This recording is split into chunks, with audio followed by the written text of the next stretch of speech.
우리 크게 아멘 합시다. 할렐루야. 여러분 마음문 활짝 열고 오늘 하나님 말씀에 귀를 기울이는 시간 되기를 바랍니다. 제가 요즘 보니까요, 세상 사람들이 얼마나 무섭게 사는지 몰라요. 요즘 젊은 사람들은요, 우리 때는 이제 우리 때 하면 그게 좀 안 좋은 말이지만 그 젊은 사람들은 이렇게 또 생각하는 게 따로 있습니다.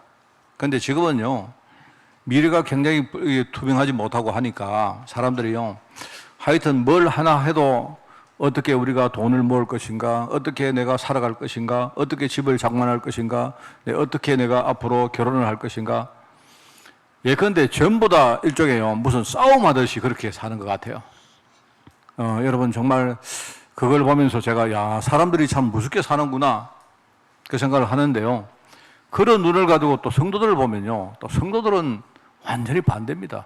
아무 생각 없습니다, 지금요.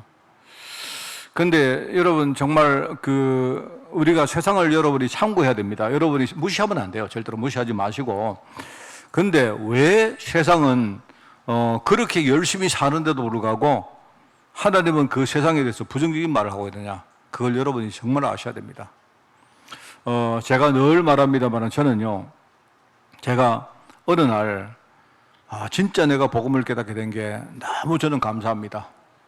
왜냐니까 저는 옛날에 저는요 정말 하나님 안 믿어서요, 영적 세계를 아예 저는요 믿지 않았습니다. 그거는요 그냥 우리 할머니들이나 이렇게 하는 그런 분들이나 하는 말로 그렇게 저는 생각했어요.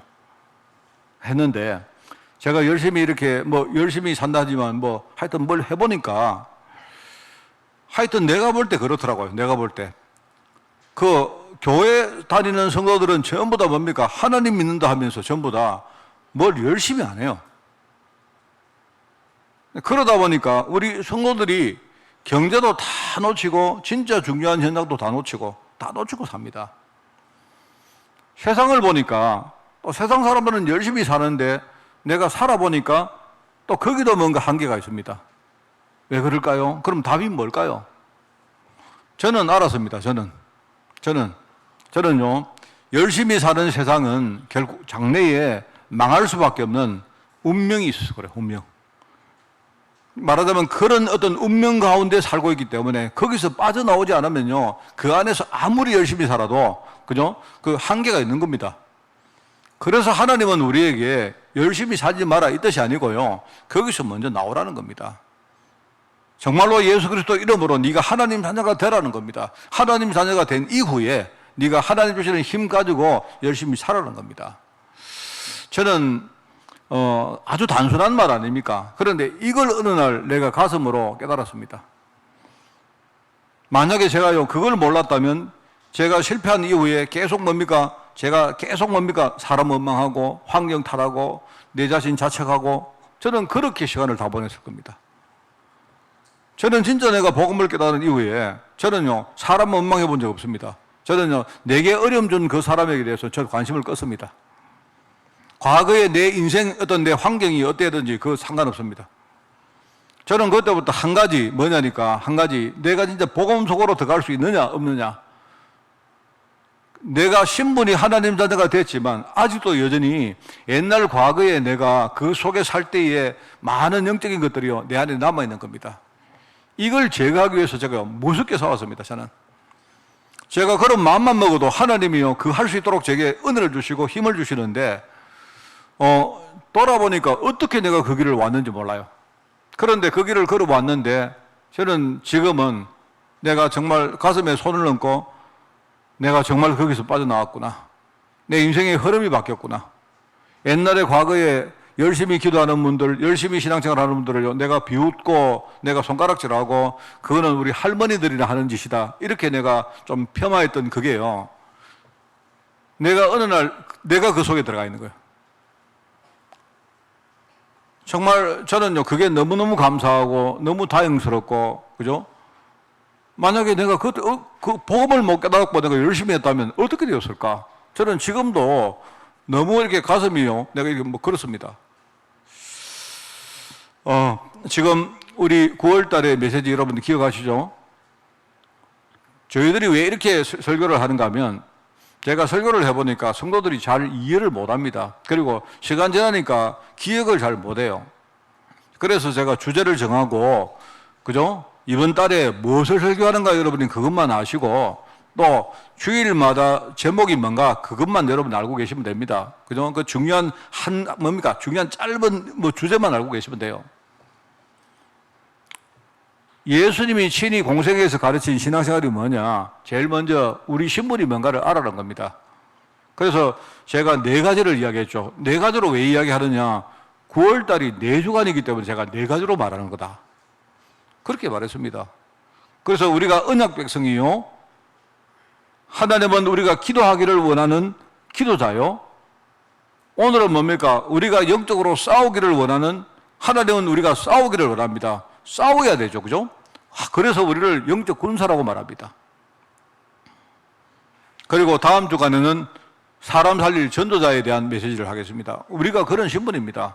그러니까 여러분이 신분을 먼저 알면, 그러면 하나님이 무엇을 주시는지, 또 사단은 우리에게 무엇을 방해하고 공격을 하는지, 그러면 나는 어떻게 깨닫고 내가 무엇을 준비하고 어떤 마음가짐으로 해야 될지, 그럼 답이 나오는 거죠.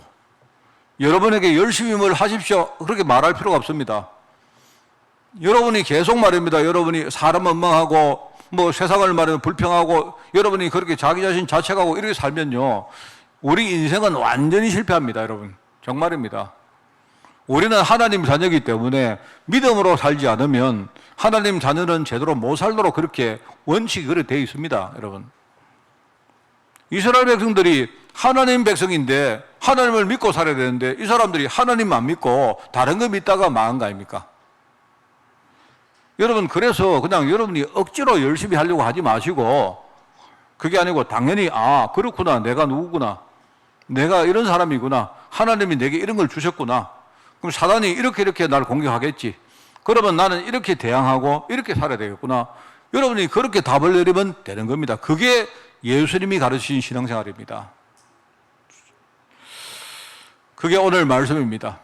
그래서 여러분, 영적 군사에게 주시는 권능이라는 제목인데요, 자, 수요일 날 했던 말씀을 한 번 더 말씀드립니다. 수요 예배 때 제가 구약시대와 신약시대의 언약의 내용과 그 성취 과정에 대해서 이렇게 뭔가 비교해서 좀 설명을 했습니다. 구약시대는 하나님이 아브라함을 불러놓고 아브라함에게 단순히 말씀을 한 겁니다. 말씀하시는데 내가 너에게 약속하겠다, 아브라함이 안 믿으면 내가 너에게 맹세하겠다, 내 이름 걸고 맹세한다. 하나님이 그렇게 하신 겁니다. 그렇게 하셨는데 내용이 뭐냐니까, 내가 반드시 너를 내가 복 줄 것이다. 그러면서 너와 네 후손을 내가 번성하게 할 것이다. 이걸 약속했어요. 하나님이 이 약속을 그냥 한 겁니다. 조금 자기 이름을 걸고 아브라함아 믿어라 하면서 맹세하신 거예요. 그런데요, 참 희한하죠. 아브라함은 그냥 그 말씀만 믿고 그냥 오래 참고 기다렸는데 그 하나만 가지고 나중에 언약 성취의 축복을 누린 겁니다.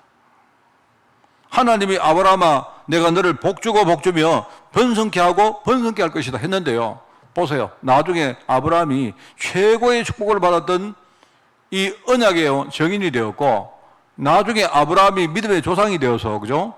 나중에 우리 후대들에게 이 사실을 전가할 대열에 선 겁니다. 그런데 아브라함은 내가 볼 때 그 내용을 잘 모르고 그냥 믿음으로 순종했던 것 같아요. 그래서 그런 시대를 우리가 그림자 같은 예표의 시대다, 그렇게 표현했단 말입니다. 그게 바로 아브라함 시대에 하나님이 하신 약속이고, 하나님이 그 약속 속에 담는 내용이고, 아브라함은 그냥 뭘 모르고 그냥 단순히 믿음으로 그냥 순종한 겁니다. 그것만 했는데 하나님이 아브라함을 축복하셨어요. 자, 그러면 이제 신약시대를 비교합니다. 여러분, 신약시대는 단순히 복을 주시겠다는 내용을 넘어서 어떤 내용이냐, 그리스도를 보내서 내가 너희를 구원하겠다 말입니다. 우리 인생에 가장 근본 문제가 있는데 이 근본 문제를 진짜 내가 해결하는 축복을 주겠다 한 거예요. 그러면서 나아가서 너희들 자손이, 아브라함의 자손이 번성케 되듯이 말입니다, 내가 너희를 전 세계를 살릴 대열에 내가 세워서 우리 흔히 말하는 육신적으로 우리가 자손을 낳고 하듯이 말입니다. 우리가 영적으로 진짜요, 세계복음화 현장에서 진짜 사람 살리는 그 대열에 우리를 세우겠다는 말입니다. 그게 하나님의 약속입니다. 굉장히 단순하잖아요. 굉장히 구체적이잖아요. 안 그렇습니까? 그냥 복 줄게 하는 게 아니고 어떻게 복을 줄 것인가를 이야기합니다. 그래서 오신 분이 바로 그리스도입니다. 기름 부음 받은 자, 그리스도 세 가지 직분. 여러분은 알고 계시죠? 그게 바로 하나님이 축복하신 축복의 내용입니다. 근데 구약 때는 뭐라 했습니까? 구약 때는요, 하나님이 자기 이름을 걸어놓고 믿어달라고 맹세하신 거예요.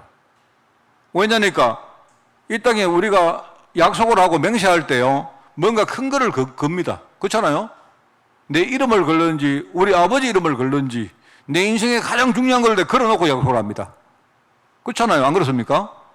근데 하나님이 보실 때에 하나님보다 더 큰 존재가 없기 때문에 하나님이 자기 이름을 걸어놓고 맹세하신 거예요. 그런데 신약시대는요, 그 정도가 아닙니다. 단순히 하나님이 약속한 정도가 아니고요, 이 약속을요, 실제로 보증하기 위해서 누가 오셨느냐? 성령님이 오셨어요. 성령. 여러분, 에베소 1장 13절에 보면요, 그게 뭐라, 약속의 성령으로 인치셨다 하는 말이 나옵니다. 그게 무슨 말 아시죠? 인쳤다는 말은 뭐냐? 도장 찍었다는 말이에요, 도장. 그냥 말로 약속하는 정도가 아니고요, 아예 문서를 작성하고 거기다가 말입니다, 협정을 맺고, 그죠? 자기 이름을 쓰고 옆에 도장을 찍었다는 말입니다. 약속의 성령으로 도장을 찍었는데 이 성령이 우리 기업에 보증이 되었다 하는 말이 나옵니다. 그게 신약시대에 하신 말. 그러니까 구약 때는요, 성령이 오시기 전입니다. 그죠? 그런데 하나님의 언약을 실제로 이루기 위해서 그리스도가 오셔서 실제로 이걸로 이루셨고, 그 다음에 이걸 완성하기 위해서 말입니다, 오신 분이 바로 또 다른 보혜사 성령님이 오신 거예요. 이 성령님이 지금 우리 안에 오셔서 이 약속을 이루고 계십니다. 얼마나 감사합니까? 그게 바로 우리 기업에 보증되었다는 말이에요. 굉장히 구체적인 시대입니다. 그죠?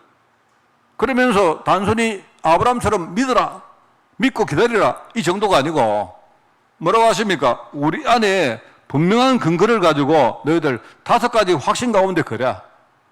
절대로 이거 하나만은 흔들리지 않도록 확신 가운데 거라.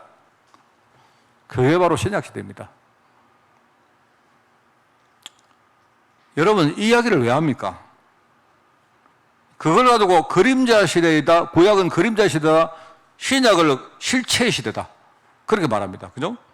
그런데 실체 시대는 단순히 믿고 기다리라 정도가 아니고 네가 성령 인도 받아서 근거가 분명한 5가지 확신을 가지고 그 확신을 심령에 뿌리 내리고 흔들리지 말고, 만약에 그 확신을 누가 뒤흔들거든 영적으로 치열하게 싸우라. 바로 영적 싸움의 시대입니다. 우리가 싸우지 않으면요, 우리 안에 있는 불신앙과 절대로 못 이깁니다, 여러분. 왜냐니까, 왜 그렇게 말하느냐?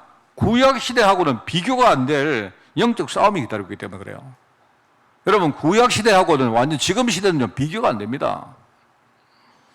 만약에 내가 언약 내용이 내게 굉장히 막연하다든지, 혹시 내가 단순히 믿고 기다리는 수준 가지고는요, 결국 흑암한테 다 속고 다 뺏깁니다. 여러분 아마 경험 안 해봅니까? 내가 여러분 목사고 여러분 뭐 중직자고 한데요, 그런데 한순간 내가요, 뭔가 이렇게 조그마한 일 때문에 막 흔들리고 갈등하고, 여러분 많이 경험해 보잖아요. 그거는 우리 자신인가 부족해서 뭐 그러기도 하지만, 사단이 우리 속에 언약을 계속 뭡니까? 공격합니다. 제가 늘 말합니까? 사단이 무슨 말이냐? 대적자다, 이런 뜻이다 말입니다. 사단은 대적자이기 때문에 하나님 약속이 이루어지지 못하도록 끊임없이 뭡니까? 그 일을 방해하는 그에게만 집중하는 겁니다. 사단이 하는 일이 그거다. 그게 바로 대적자다 말입니다. 또 다르게 말하면 뭐냐니까, 하나님과 우리 인간은 결국 언약으로 서로 맺어진 관계입니다. 언약으로. 그죠? 언약으로 우리가 맺어진 관계이기 때문에 이 사단이 하나님의 일을 대적하기 위해서 어떻게 하느냐? 하나님하고 우리 사이에 언약이 자꾸 이렇게 뭡니까? 멀어지도록 만듭니다. 그래서 우리가 이걸 가지고 뭐라 합니까? 이간자다. 바로 그걸 가지고 마귀라고 말하죠. 마귀. 언약으로 맺어진 하나님과 성도의 관계를 자꾸 어떻게 하든지 깨뜨립니다. 분명했는데, 이상하죠? 어제는 분명했는데, 오늘 예배할 때는 분명했는데, 내가 훈련 받을 때는 분명했는데, 그죠? 내가 옛날에 내가 어려움 당하면서 기도할 때는 그때 분명했는데, 이상하죠? 응답을 받고 나니까 이상하게, 왠지 내가요, 언약이 내게 희미해져요. 내가 하나님 자녀라는 사실과 하나님이 내게요, 전 세계를 살릴 중요한 237 현장을 준비했다는 사실이 왠지 이게 희미해져요. 그런 이야기 많이 안 듣습니까, 여러분? 우리가 문제 가운데 있을 때는요, 내가 믿음이 분명하고, 하나님께 매어 달리고, 그죠? 문제가 왔을 때는 말입니다. 절대로 좋다, 문제 와도 괜찮다. 이렇게 했는데요. 응답을 딱 받고 나서 사람이 헬렐레 해가지고 왜 그런지 아십니까? 사단은요, 한 개밖에 신경 안 써요. 하나님을 대적하는 존재이기 때문에 방법이 뭐냐? 하나님하고 우리 사이에 맺어 있는 언약을 자꾸 뭡니까? 이 훼손시킵니다. 이래가지고 하나님하고 나와의 언약적 관계가 자꾸 이간당하게 만든 거예요. 여러분, 이거요, 그냥 여러분이 머리로 듣지 마십시오. 진짜 여러분이 실제로 체험해 보시고 심령으로 여러분 들으셔야 돼요. 그래서 이런 마귀 사단이 부르는 종들이 있는데 그걸 악령이다, 귀신이다, 이런 것들을 부린다, 이 말입니다. 이래가지고요, 어떤 사람들이요, 뭘 자다가 귀신을 봤니? 이래가지고 말입니다. 눌리니, 가위 눌리니, 이럽니다. 어떤 사람들은 벌벌 떱니다. 이런 성도들이 지금요, 현장에 얼마나 많습니까? 우리가 이들에게 미혹당하거나 공격을 받아서 만약 언약을 망각하든지 희미하게 되어지면 그러면 그 다음 결과는 너무나 뻔한 겁니다. 그런 거 아닙니까? 참 그렇구나. 아브라함은 그냥 긴가민가 하면서 단순하게 믿기만 했는데, 그죠? 그런데 우리 안에 계신 성령께서는 지금 우리에게 분명한, 그것도 근거가 분명한 5가지 확신을 준다 안 합니까? 1월달 메시지, 여러분 한번 참고하세요. 1월달 메시지. 그냥 여러분 정신승리 하듯이만 나 하나님 자녀야. 그래가지고는 사람 못 이깁니다. 정말입니다. 그냥 막연하게 내 기도하면 하나님 응답 주시겠지? 아닙니다. 무슨 근거로 그렇게 여러분이 자신합니까? 히브리서 6장에는 뭐라니까? 이 언약이 아브라함의 영혼의 닷 같아서, 닷 아시죠? 수요일날 말해 닷 아시죠? 닷. 배가 갈 때, 배가요, 큰 배가 가는데요. 큰 배가 이 바다에 떠 있는데, 배가 가다가 어디 정박을 하려고 하면요, 거기에서 다시 내려옵니다, 다시. 쇠로 만든 큰 묵직한 덩거리가 내려와요. 이게 내려와가지고, 바다 밑장에 가서 어디다 딱 이렇게 꽂힙니다. 그러면 그 다시 내려오면요, 어떤 풍랑이 와도 이 바람에, 폭풍에 배가 휩쓸리지 않습니다. 히브리서 6장에 보니까 바로 이 언약을 가지고 영혼의 닷 같아서, 뭔 말인가 아시겠죠? 언약이 우리 속에 뿌리 내리고 이게 완전히 우리 속에 심겨지면요, 사단이 아무리 뭐라고 해도 우리 흔들리지 않아요. 그게 바로 하나님이 우리에게 주시는 그 성령의 역사라는 겁니다, 여러분. 1월 달에 제가 뭐라 했습니까? 한 번 더 제가 기억을 한번 상기시켜 드릴까요? 우리 성도들은 그냥 여러분이 5가지 확신, 5가지 확신이 뭡니까? 어떤 분들은 5가지 확신이 뭔지도 몰라요. 그냥 구원의 확신, 승리의 확신, 죄 사함의 확신, 인도의 확신, 그 다음에 뭡니까? 한 가지가 기도 응답의 확신, 이 5가지인데, 그냥 아주 우리 신앙 자체에 그냥 막연하게 그거 가지고, 막연하게. 그 5가지가 사실 한 가지거든요. 구원의 확신이거든요. 구원의 확신. 그런데 제가 여러분들에게 뭐라 합니까, 그때? 여러분이 어디 가서 다른 목사님이 여러분 보고, 예를 가지고요, 여기 누굽니까? 근데 우리 조현래 장로님 있으면요, 장로님 보고 어떤 목사님이, 장로님 5가지 확신 압니까? 이렇게 물으면 장로님은 아마 알 거예요. 구원의 확신. 그럼 관계된 성경 구절 있습니까? 예, 요한일서 5장 11절부터 13절 아시죠? 그렇게 말하겠지만 그 정도 가지고는 제가 볼 때는 성이 안 차요. 내가 만약에 다른 교회 성도들에게 그렇게 질문했는데 그냥 그렇게만 대답한다면 제게는요, 그거는 별로 그렇게 좋은 점수를 못 받습니다. 왜냐니까 왜 내가 구원의 확신이 있느냐? 근거가 뭡니까 도대체? 그리스도 안에 나는 새 생명을 받았기 때문에, 그죠? 새 생명으로 말미암아 내 인생은 이제 새로운 신분이 된 거예요. 죄와 허물로 말미암아 완전히 죽었던 내가 이제는요 새 생명이 내게 주어졌기 때문에 내 신분이 하나님 자녀로 바뀐 겁니다. 이게 분명히 내게 임한 영적 사실입니다. 내가 믿고 안 믿고 상관없이 이미 내가 예수님 영접할 때에 예수님께서 뭡니까? 내게 새 생명 주셨어요. 맞죠? 그래서 여러분은 구원받았다 이 말입니다. 그 근거를 가지고 나는 구원받았구나, 확실하구나. 그 확신이 거기서 나와야 되죠. 5가지 이야기 다시 해드릴까요? 어떤 분은요, 내가 하나님 자녀인데 진짜 내 권능이 있는 거 맞습니까? 권세가 있는 게 맞습니까? 이래요. 내가 현장에 싸워보니까 나 힘없던데. 많은 사람들 그렇게 말합니다. 실제로. 왜 그럴까요? 여러분, 권세는 내가 잘나서 있는 게 아니다 말입니다. 권세는 뭐냐니까, 권세는 내가 하나님 자녀가 될 때, 여러분이 하나님 자녀가 되면요, 그때부터 내 인생의 배경이 달라집니다.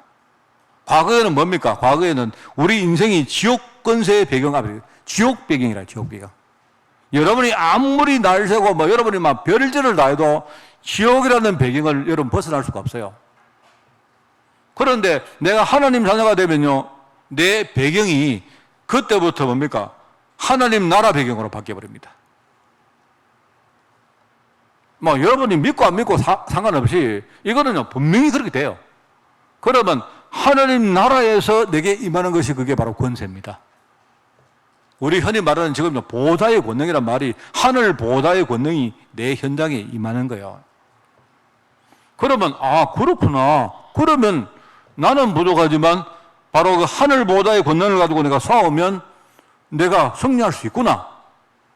이렇게 여러분이 확신이 가지면 그게 바로 승리 확신입니다. 5가지 이야기 다 하면 오늘 설교 또 못하기 때문에 여기서 1월달 참고하시고 아니면 따로 내 방에 찾아오세요. 여러분은 살아있는 신앙을 가지라 말입니다. 그냥 우리 딸딸 외우는 지식적인 신앙 말고 여러분이 그냥 하나님이 막연하게 내 인생 인도하시겠지 이러지 마시고요. 여러분이 그냥 어디 간지는 모르지만 하나님 알아서 안 하시겠나? 성도들요, 굉장히 그렇습니다. 알아서 하시겠지 알아서 어떻게 하는데 하나님이? 그러면 여러분 확신이 있습니까? 여러분의 인생은 앞으로 나는 내가 예수 믿는 그날을 딱 기점으로 말입니다. 예수를 믿게 되는 기점으로 그 전날까지는요, 여러분이 전부 다 여러분 자신을 위해서 산 거예요. 여러분이 예수를 전날 믿는 그날부터는요, 이제는 내가 사는 것이 아닙니다. 나는 십자가와 함께 내 인생은 죽었어요. 나는 그리스도와 함께 새롭게 사는 인생입니다. 그 뭔 말입니까? 내 인생의 의미가 완전히 바뀌었어요.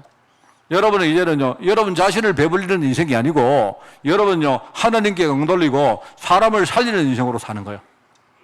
그게 바로 우리에게 주어진 새 사명입니다. 그러면 하나님이 내 인생의 사명을 따라 내 미래를 하나님이 이끌어갈 거 아닙니까? 그죠? 그렇기 때문에, 하나님이 앞으로 내가 사람 살리는 인생으로 그렇게 이끌어가는구나. 그게 바로 인도의 확신입니다. 아시겠죠?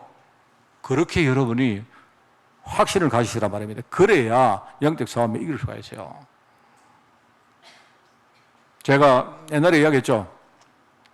어떤 애가 하도 자기에게 이야기를 하길래, 그죠? 제가 누구라고 이야기 안 하는데, 이 녀석이 보니까 약간 나쁜 짓을 했어. 큰 건 아닌데. 그래 내가 처음에 너 그랬나? 이래 물으니까 안 그랬대요. 거짓말 하는 거야. 그래 불러가 진짜가. 그 두 번째 하는 말 들으니까 애가 톤이 탁 내려간 거 있죠. 세 번째 진짜가 이러니까 잘못했다고 하더라고요. 꼭 그렇습니다, 여러분. 마귀가 와서 여러분 보고 하나님 자녀 맞나 물으면 맞다 해요. 진짜가 이래 물으면 그런가? 세 번째 정말이가 하니까 아닌가? 이런 식이 되면 안 돼요. 그래가지고는 절대 못 이긴단 말입니다. 알겠죠? 여러분이 말씀을 딱 들을 때에 확고하게 여러분이 이 언약을요, 여러분 속에 딱 뿌리 내리셔야 됩니다. 안 그러면 우리는 질 수밖에 없죠. 그게 바로 영적 군사에게 주시는 권능이에요. 오늘 말씀을 우리가 지금부터 보겠습니다. 첫 번째입니다. 권능은 싸움에 임하는 영적 군사에게 필수적으로 주시는 겁니다. 여러분, 힘이 없이, 권능이 없이 어떻게 싸웁니까? 그래서 디모데후서 2장에 보면 나오죠. 그리스도의 좋은 군사로, 하나님 우리 부르실 때 그리스도의 좋은 군사로 불렀다 안 합니까? 우리가 영적 싸움을 할 군사로 우리가 부름받은 겁니다. 그리고 경기하는 선수, 경기하는 자, 그죠? 여러분이 운동장에서, 경기장에서 경기하는 선수로 부름받았다. 그리고 뭡니까? 곡식을 우리가 수확하는 농부로 부름받았다. 이렇게 세 가지 직분이 나와요. 내가 볼 때 이 세 가지 전부 다 싸움입니다. 어떻게 보면 싸우는 겁니다. 군사에게는 뭘 필요합니까? 군사는, 그죠? 군사는 하나님이 믿음을 요구합니다. 믿음을. 군사로 부르신 그분에게 모든 것 다 맡기고, 그죠? 우리가 믿음으로 전쟁에 임하는 겁니다. 경기하는 선수는 뭐냐? 여러분, 경기할 때는요, 법대로 해야 돼, 법대로. 룰대로 해야 돼, 룰대로. 여러분이 경기하는데 마구자를 하면 안 됩니다. 하면, 그거 여러분 손해요. 그래서 경기하는 선수는 뭐냐니까, 룰을 잘 알고, 규칙을 잘 알고, 그죠? 그걸 가지고 우리가 성령 인도라고 말합니다. 성령이 나에게 어떻게 이끌어가는가를 여러분이 잘 인도받는 게 그게 중요해요. 그리고 곡식을 수확하는 농부에게 뭐래요? 수고한다. 그러니까 헌신이에요.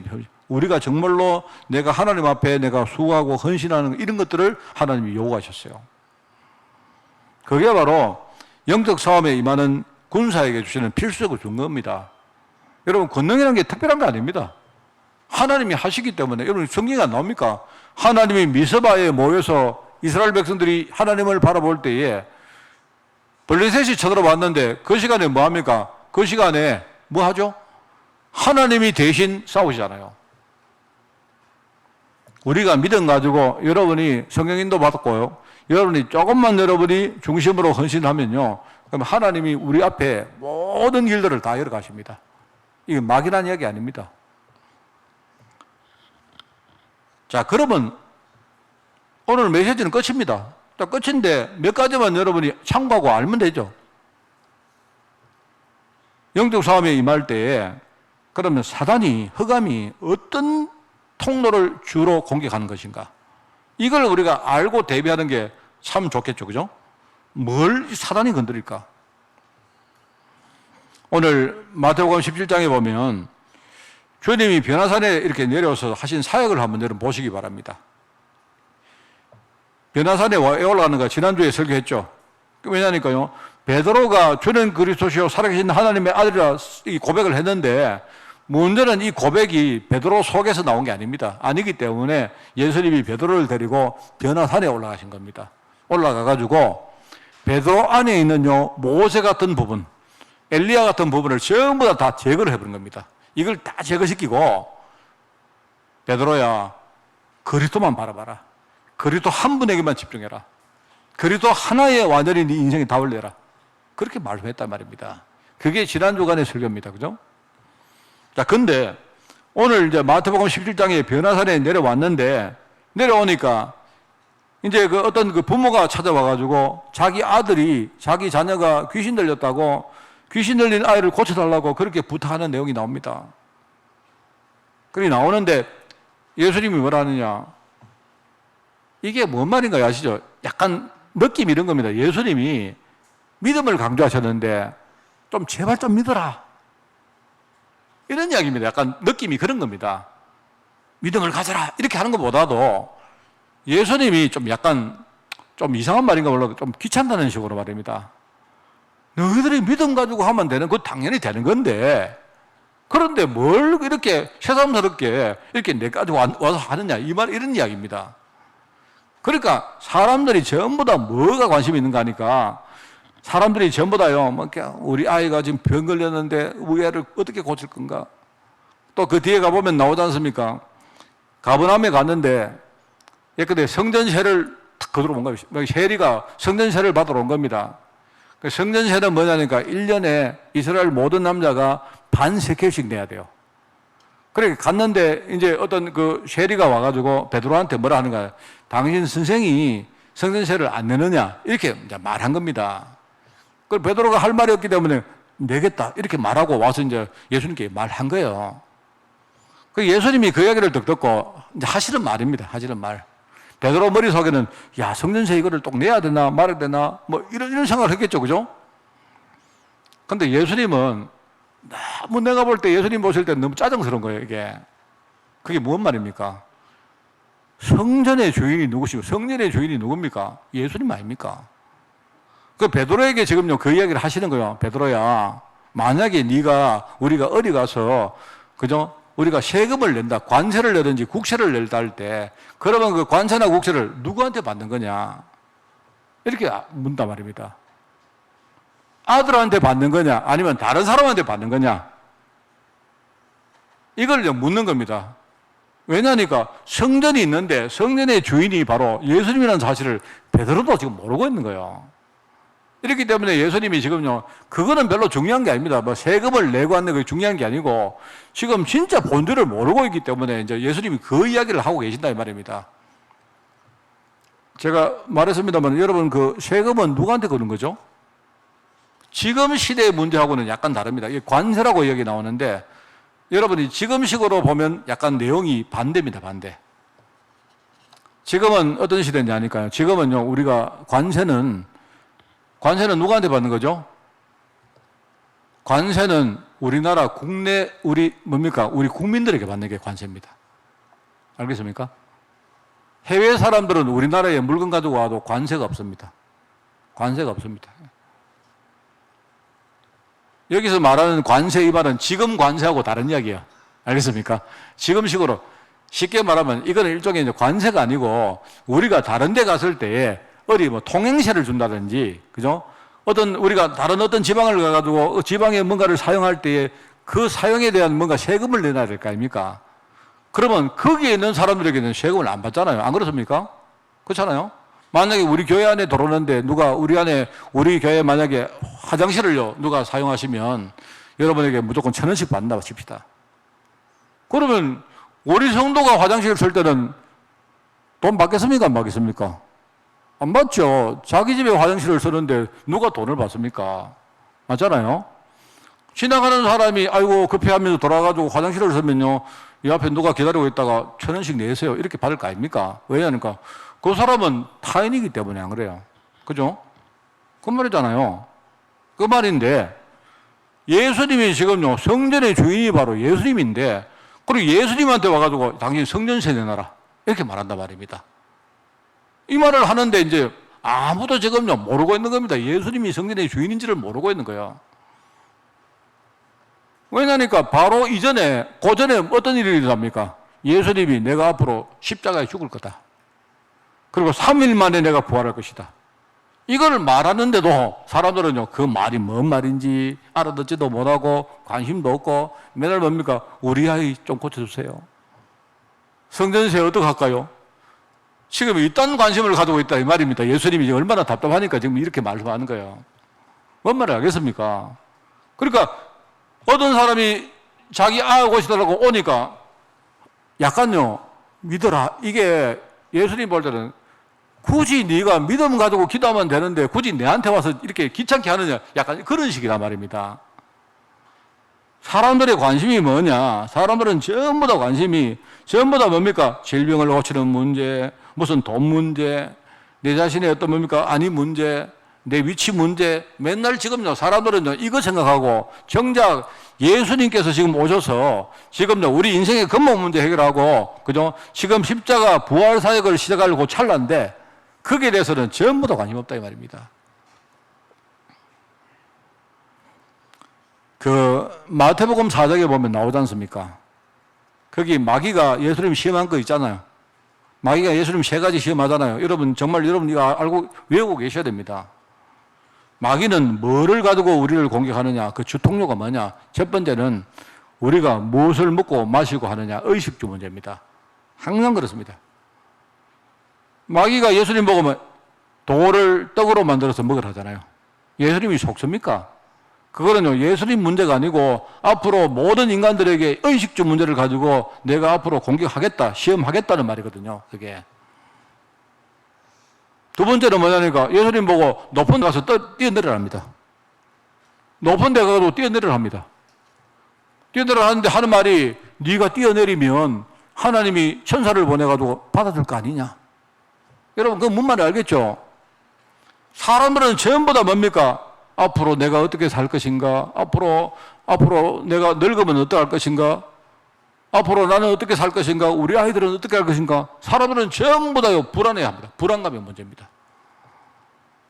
여러분 불안하죠? 불안한데 지나가 보니까 여러분 불안해요? 아닙니다. 여러분 지나가 보면요 불안감 그 대부분이 그 전부 다 근거 없는 불안입니다. 여러분.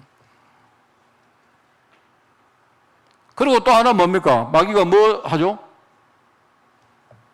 나한테 경배하랍니다. 자기한테 경배하랍니다. 자기한테 경배하면 네 눈에 보는 모든 천하를 내가 다 주겠다 합니다.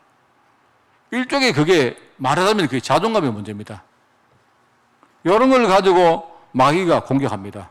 주 통로가 그겁니다. 여러분 알고 계셔야 됩니다. 이것만 알아도 여러분이 훨씬 좋습니다. 여러분이 이것만 알아도 아마 여러분이 한번 거의 속지 않을 거예요. 그래서 여러분이 항상 이렇게 하십시오. 나를 먹이시는 주님. 의식주가 이게 사단이 공격하는 주 통로이기 때문에 나를 누가 먹이십니까? 누가 나를 먹이시고 누가 나를 지키시고 누가 나를 세우십니까? 여러분이 의식주 먼저 할 때마다 나를 먹이시는 분은 누굽니까? 누굽니까? 여러분 남편입니까? 어떤 분은 그럽니다. 목사님 우리 아이들이 나중에 내가 노후가 되면 우리 아이들이 나를 살리죠.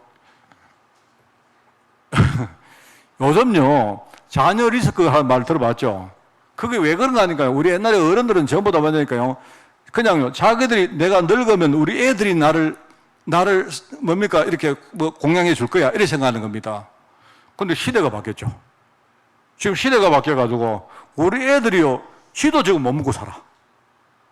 이래가지고 어르신들이 지금요, 이러지도 저러지도 못하는 중간에 끼어 있습니다. 예. 우리 어르신들 전부 다 하나님 믿으시기 바랍니다. 나를 먹이시던 분은 남편도 아니고 우리 자녀도 아니고 누굽니까? 하나님이십니다. 여러분이 일찌감치 그걸로 배워버리면요, 훨씬 우리가 믿음으로 살 수 있는 거예요. 불안하십니까? 나를 지키는 분이 누굽니까? 나를 지키는 분은요, 누구도 아닙니다. 누구도 아니고, 누구도 아닙니다. 누가 그러더라고요, 저한테. 목사님, 혼자 사는 사람이 너무 많은데, 예를 들어가지고, 나중에 내가 늙어가지고, 갑자기 어느 날 문제가 오면, 누가 119를 불러줄 사람이 또 있어야 안 되겠습니까? 이렇게 말하더라고요. 예, 그럴 수 있죠. 근데, 여러분, 혼자 사는 게 너무 좋을 수도 있습니다. 누가 나를 위해서 119를 불러줄 사람도 필요하지만요, 어쩌면 내가 그 사람을 위해서 맨날 119 불러야 될 수도 있어요. 그러니까 여러분은요, 일찌감치 처음부터 뭡니까? 나를 지키는 분은 누구다? 하나님이시다. 이걸 여러분이 진짜 아시기 바랍니다. 저는 사람 안 믿습니다. 사람 안 믿어요. 사람을 안 믿는다는 말은 내가 사람을 무시한다는 말이 아니고, 저는 일찍 내가 그걸 경험해 봤기 때문에, 하나님만이 나를 먹이시고 지키시고 나의 자존감을 세우는 분은 누구다? 하나님이십니다. 나를 세상에 나가보세요. 누가 여러분을요 최고 자리에 누가 세우겠습니까? 사람들은 전부 다 나를요 끄집어 내리려고 하지. 내 것을 빼앗아가려고 하지. 그렇지 않습니까? 하나님만이 우리를요 서밋 자리에 세우신 거예요. 하나님이 하시는 말, 너는 진짜 귀한 존재다. 너는 내 아들이다. 네가 물 속에 들어가거나 불 속에 들어갈 때 내가 함께 하겠다. 너는 이제 왕 같은 제사장이다. 무슨 소리를 하시는지 몰라도 하나님이 우리를 최고의 자리에 세워, 최고의 자리. 너는 왕 같은 존재다. 너는 왕자다. 너는 공주다. 근데 말입니다. 나가보세요. 누가 그런 소리 합니까? 나를 가장 세우시는 분은 누구시다? 하나님이십니다. 하나님. 이거 여러분 속에 딱 돼 있으면요, 절대로 안 속습니다. 우선순위가 여러분 딱 이거부터 하시기 바랍니다. 그러면 돼요. 이걸 여러분이 알고 계시면 참고가 됩니다. 마귀가 이런 걸 가지고 주로 우리를 공격하는구나 아시면 됩니다. 오늘 말씀 정리하겠습니다. 여러분이 영적 싸움에 이길 권능을 가지려고 하면 날마다 그리스도 언약 하나에 여러분이 정말로 집중하시기 바랍니다. 매일 여러분이 조금만이라도 좋으니까 여러분 정말 우리 가짜로 하지 말고 그냥 여러분이 지식적으로 하지 말고 여러분이 한번 곰곰이 한번 생각해 보세요. 내가 하루에 10분만이라도 하루에 내가 만약에 30분만이라도 내가 그리스도에 집중하는 시간을 내가 가지면 그걸 내가 1년 하고 3년을 하고 5년만 한다면 어떻게 될 것인가 답을 먼저 내리시기 바랍니다. 그냥 단순히 결론 내리세요. 내가 영적 군사이기 때문에 하나님이 필요한 권능을 주시는데 지금요 흑암은 뭐 하느냐? 내가 이걸 모르고 전혀 누리지 못하게 만듭니다. 그리고 우리가 싸우지 못해요. 여러분 그 전쟁 초기에 미국이 우크라이나에게 아주 고도의 아주 첨단 무기를 주려고 한 거예요. 그러니까 아주 작은데 아주 효과적으로 전쟁을 수행할 무기를 주려고 하니까 문제는 뭐냐니까 우크라이나가 그거를 사용할 줄 모르는 거예요. 그래가지고 미국이 우크라이나 사람들을 데리고 가가지고 훈련을 시킨 겁니다. 흔히 말하는 조그마한 자폭하는 드론 같은 거, 그죠? 아주 초정밀로 할 수 있는 이런 무기를 주는데 그러면 이제 전선을 확대 안 하고도 효과적으로 전쟁을 할 수 있는 그런 무기를 주는데 처음에는요, 아무리 줘도 이거를 활용을 못 하니까 줄 수가 없는 거예요. 근데 최근에 이야기를 들어보니까 이제 이 사람들이 미국 가서 그걸 교육을 받고 하면서 요게 이제 전선에서 효과가 나오니까 최근에 이제 우크라이나가 많이 힘을 내고 할 수가 있단 말입니다. 뭐 그런 이야기를 들었습니다. 똑같은 겁니다, 여러분. 아무리 하나님이 우리에게 첨단 무기를 줘도 내가 모르고 쓸 줄 모르면 내가 쓸 수가 없다면 그러면 아무 소용없는 거예요. 맞지 않습니까? 그러면 뭐 하느냐? 여러분이 무기를 장착하세요. 내일 뭐 하느냐? 내가 정식이 도시간. 그냥 시간을 딱 정해놓고 교회가 하고 있으니까 여러분이 아침 6시에 그냥 10분입니다. 10분. 6시에 50분에 우리가 접속이 시작됩니다. 그러니까 여러분에게 그냥 여러분이 한번 결단해 보세요. 아침 6시에 10분만 내가 오늘 하루를 말씀으로 시작해 보겠다. 많은 분들이 그냥 여러분이 아마 압니다, 제가. 아마 여러분이 막 졸면서 그냥 틀어놔놓고 또 주무시고 하는 분 계실 거예요. 지금 주로 이제 많이 들어올 때 한 20분 들어오시고 한 15명에서 20명 사이에 들어오시는데 저 알아 한 절반 이상은 전부 다 이렇게 그냥 틀어놓고 자고 계시다는 거 알고 있습니다. 그렇게라도 하세요. 아예 안 하시는 것보다는요, 여러분이 그 마음이 있다는 말입니다. 그래서 여러분이 최소한 여러분이 그때 10분만이라도 이런 말씀을 한번 딱 듣고 오늘 하루를 내가 어떻게 살 것인가. 여러분이 이것만이라도 해보면 정말입니다. 별거 아니죠? 별거 아닌 것처럼 보이죠? 안 그렇습니다. 이게 체질화 딱 되어지면요, 그때부터 진짜 내가 영적 싸움할 수 있는 권능이 생깁니다. 무섭게 바뀝니다. 사람은요, 여러분이 안 그런 것처럼 보이죠? 말씀으로 무장하면 무섭게 바뀝니다. 마귀가 와도 말입니다. 간단하죠? 아니다. 딱 여러분이요, 이 거부할 수 있는 그런 힘이 생깁니다. 그래서 우리 이야기를 합니다. 첫 시간에는 여러분이 아침 시간에 딱 일어나면 머릿속에 생각나는 것까지 기도 시작하는 거예요. 낮에 여러분이 일할 때는요, 그냥 눈에 보이는 거 다 보면서 기도하는 거예요. 밤에는 뭐 하느냐? 하루 동안 여러분이 정리한 걸 가지고 여러분이 딱 기도 시작하는 거예요. 그게 좋은 것이든 나쁜 것이든 괜찮아요. 자, 그렇지 않으면 어떻게 되느냐? 이게 제가 예언합니다. 여러분이 만약에 이게 안 되어지면 늘 불평하고 늘 원망하고 늘 불신앙해야 됩니다. 어떻게 할 수가 없습니다. 내가 아무리 하나님 자녀고 내가 아무리 전도자라도 사단이 내게 공격할 때 우리가 언약의 무기를 가지고 대항 안 하면요, 절대로 못 이깁니다. 아시겠죠? 여러분이 이번 주간에 한번 실천해 보시고 이 사실을 정말로 누리는, 그래서 여러분 승리하는 여러분 되시기를 예수님 이름으로 축원을 드립니다. 하나님 감사드립니다. 지금부터 우리가 영적으로 치열하게 싸우기를 원하오니 하나님, 세상과 우리 자신과 사단 권세를 이기는 능력의 종으로 저희들을 축복하여 주옵소서. 하나님, 우리 성도들 귀가 열리게 하옵시고 우리가 결단할 수 있는 힘을 주시고 우리가 시속할 수 있도록 주의 성령께서 우리의 삶을 이끌어 주옵소서. 감사드리며 예수님의 이름으로 기도드리옵나이다. 아멘.